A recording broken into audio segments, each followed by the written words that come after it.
Hello and welcome to this edition of FiTV. I'm your host, Brad Swanson. We are here at the 2020 Legislative Kickoff in Tallahassee, Florida, right across from Florida's capital, coming to you from Andrew's Restaurant, right downtown where everything's going on. And we have none other than AG Gancarski with Florida Politics. Thanks for coming on FiTV. Hey, thanks for having me. Welcome. Give me that handshake. There we go. Don't leave me hanging, man. It's yeah, I'm show. sorry, man. No, it's all good. Okay, so let's start out. We kicked off the session. We had the speech from the governor, right. speaker, and the president. How did you see that going on, and what happened?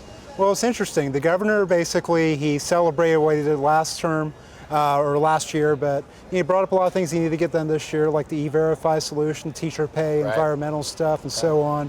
But it was a triumphalist speech. Right. And Speaker Oliva, he gave his own sort of triumphalist speech, basically. Right.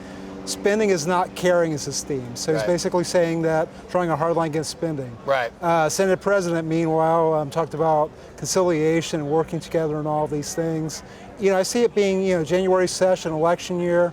You can expect them to try to move toward a quick outcome on this. Right. But there's still these issues to work through, like E-Verify, teachers pay, and so on. So what do you think? So let's talk about teachers pay. That was a big one. They had the big march and rally yesterday, so it's been a big day up here in Tallahassee on that issue. How do you see that issue shaking out, or what do you think the first shots across the bow are going to look like? Well, the governor wants to spend $600 million, basically raise everybody up to $47.5, but there's a lot of objections to it. The teachers union, they think that the money's like too privileged toward, new teachers rather than veteran teachers. Right.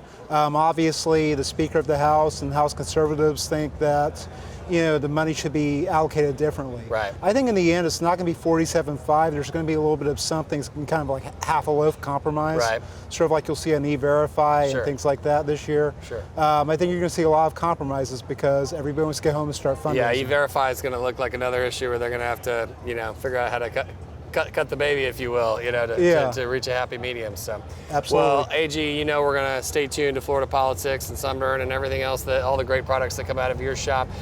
Thanks for everything you do, and thanks for coming on FiTV to give us your take of day one. Appreciate it, brother. Thanks, man. Appreciate it.